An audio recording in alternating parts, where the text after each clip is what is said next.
Hello everyone, and welcome back to Unforgotten Tech. My name is Gregory Krause, and today we're going to be talking about how to perform a drain and fill on a cooling system.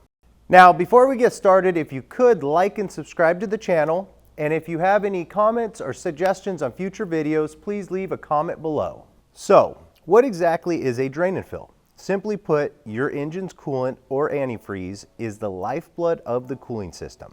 Its job is to pull damaging heat out of the engine to keep it from overheating. But over time, the protective additives in the coolant break down.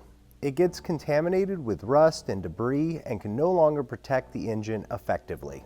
A drain and fill is the process of removing this old, worn-out fluid and replacing it with fresh coolant, restoring the system's ability to protect the engine from both heat and corrosion.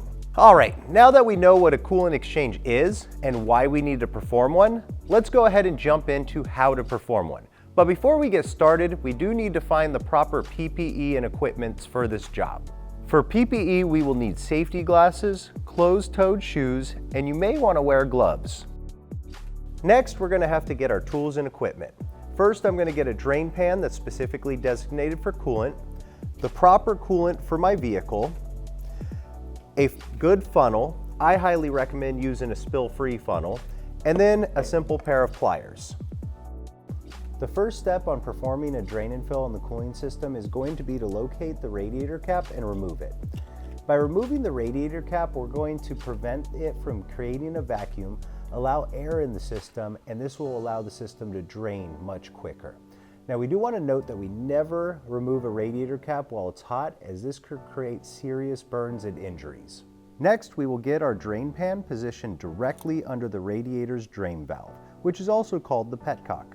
If you don't have a drain valve on your radiator, you can use the lower hose on the radiator. Now we'll slowly open the petcock. Sometimes they are hand tight, but other times you may need pliers. The coolant should start to flow out.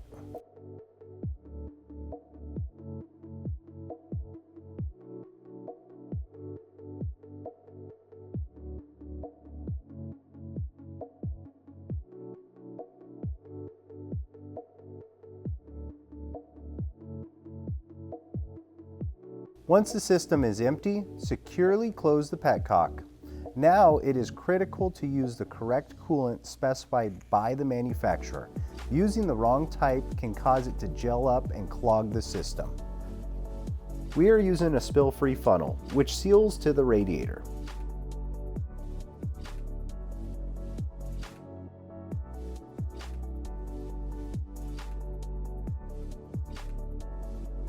Now slowly pour in your new coolant. We're going to use a 50-50 solution. Fill it until the radiator is full and the level in the funnel stays steady.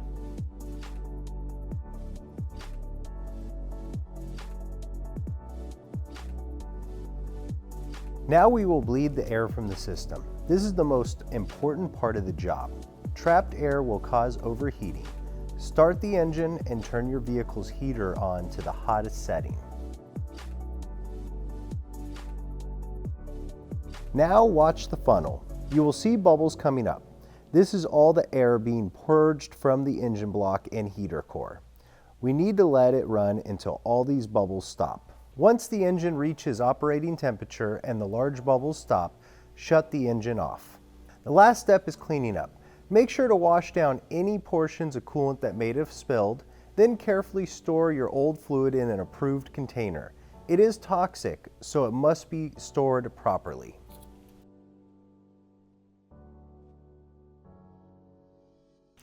All right, so today we learned what the coolant's role is inside the cooling system, why we have to remove and change the fluid from time to time, and also how to do a drain and fill on a vehicle. Well, my name is Gregory Krause with Unforgotten Tech, and remember, be strong, believe, be unforgotten.